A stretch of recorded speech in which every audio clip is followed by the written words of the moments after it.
What do you recommend for leaky gut? This is JJ Virgin, 4-time New York Times bestselling author, celebrity nutrition expert, and fitness Hall of Famer. I've been on a lifelong quest for answers to the toughest health questions. And now I'm sharing what I found with you. Welcome to Ask the Health Expert.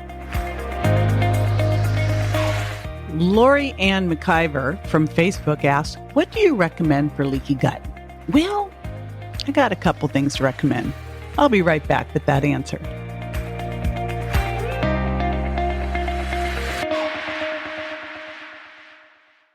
Doing keto, but on the go?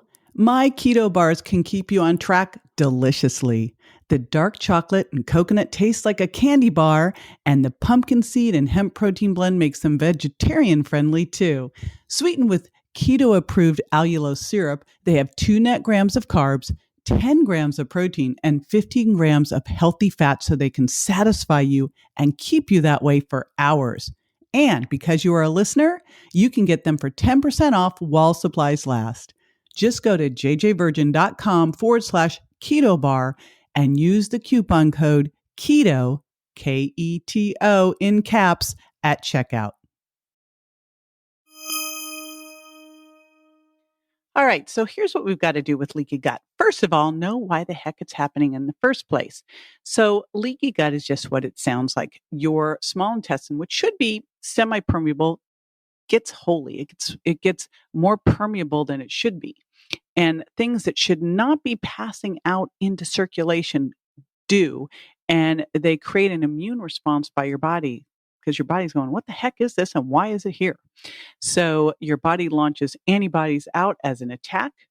And those antibodies grab a hold of what they consider to be foreign invaders, which could be like, food, bacteria, and creates immune complexes. And those back up in places and start to create all sorts of symptoms. Gas and bloating, joint pain, headaches, fatigue, food cravings, inability to lose weight, skin rashes, and the list goes on.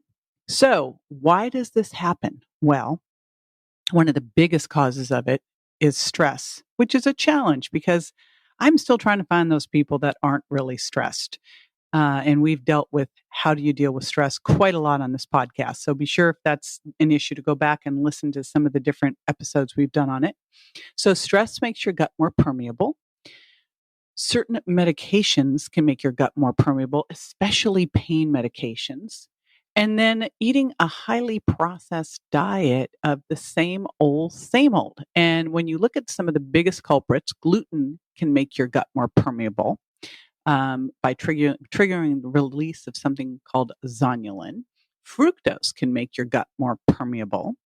And then ones that really tend to trigger more intolerances are dairy, corn, soy, and a lot of the different sugars. So I'm sure you're starting to see a problem here because you might be going, well, but that's in everything I'm eating.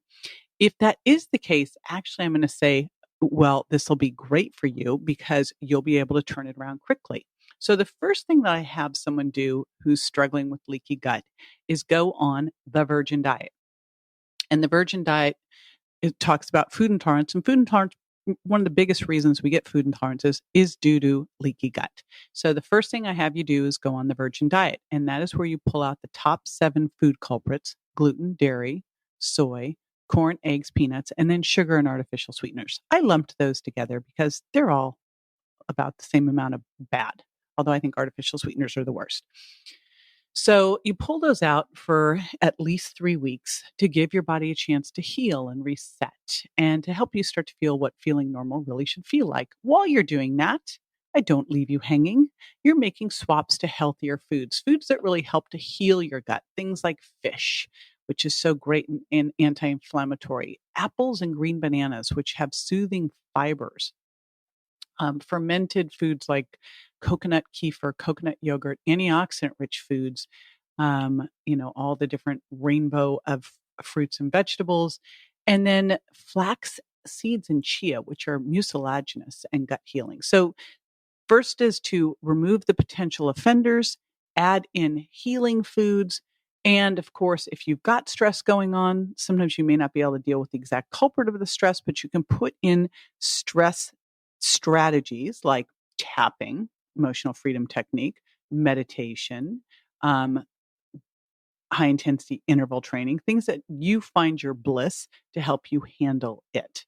And, I always find that you can't just say stress management and tell someone one thing to do, because one person's stress management might be stress provoking for another person, right?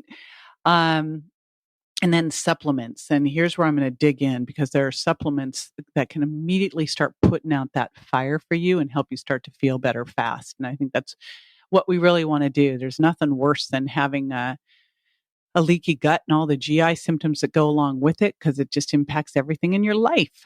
So I'm going to talk about things that can help with healing and inflammation and supporting which is obviously important. Remember, your gut is a big part of your immune system. So you really want to make sure that you are keeping it healed and sealed, right?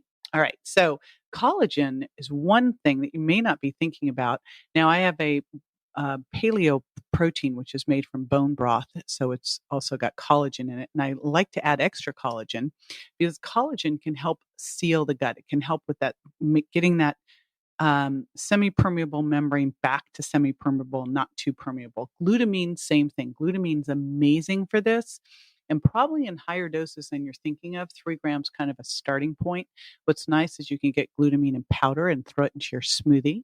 So the things I've talked about already, if you did a paleo smoothie with bone broth protein, added in a little collagen, added in a little glutamine, added in some extra fiber, you're already off to the races. Fiber's great here because fiber feeds the bacteria in the gut. Remember, this is super important to have a good, healthy gut microbiome too, to get rid of those foreign invaders as well. And then let's talk about some of the things that are very gut soothing to the body, and that's DGL or diglycerized licorice. Regular licorice can be great for your adrenals, but it's stimulating. So this is different than that. N-acetylglucosamine, aloe, mucin, MSM, quercetin, marshmallow, slippery elm, cat's claw, zinc carnosine. These are all things that I use in a combo formula, because they're all very gut healing and gut soothing. And then 2 other things that can be helpful here. Number 1 is one of the issues that can just make this all worse is if you have low stomach acid. Now, if you're over the age of 35, if you're under any kind of stress, chances are you probably have or may be suffering from low stomach acid. And so taking an enzyme is super important for helping you break down that protein, so that when it does get to your small intestine, to your gut, it's been digested well. The other thing I have in my enzymes are enzymes to break down the proteins: soy, corn, gluten, and dairy. These proteins that we tend to have difficulty breaking down. So it helps you break them down more. So that's one thing I'm going to recommend. And it's a great thing to do a trial on for a month and see how you feel, because I find that it tends to make a big difference with people. So that's a huge one. And then the other one, seems like I'm always talking about this. I already talked about fish as one of the healing foods. And if you're eating fish, 3 or more times a week, wild fish, maybe 4 times a week, you're probably okay. I still would have you supplement a little bit, but how much extra fish oil you need, and I really like you to get the triglyceride form of fish oil, really depends on how much fish you eat in your diet. The more fish you eat in your diet, the less extra supplementation, but the more you need. And you want to make sure that if you are eating fish in your diet, that you're eating clean fish. I use wild salmon and wild halibut from my buddies over at Vital Choice. So super important. This is not a time to skimp. And I know now you can get wild fish all over the place, but you want to make sure you're getting clean wild fish. Very, very important. All right, all these things together can make a big difference fairly quickly. So you should start to notice your symptoms going away fairly quickly. And then you want to give yourself a good, depending on how leaky it is to begin with, somewhere between 3 to 6 months to really heal it. This is JJ with Ask the Health Expert. I do this 5 times a week, so make sure you never miss a show by going to subscribetoJJ.com.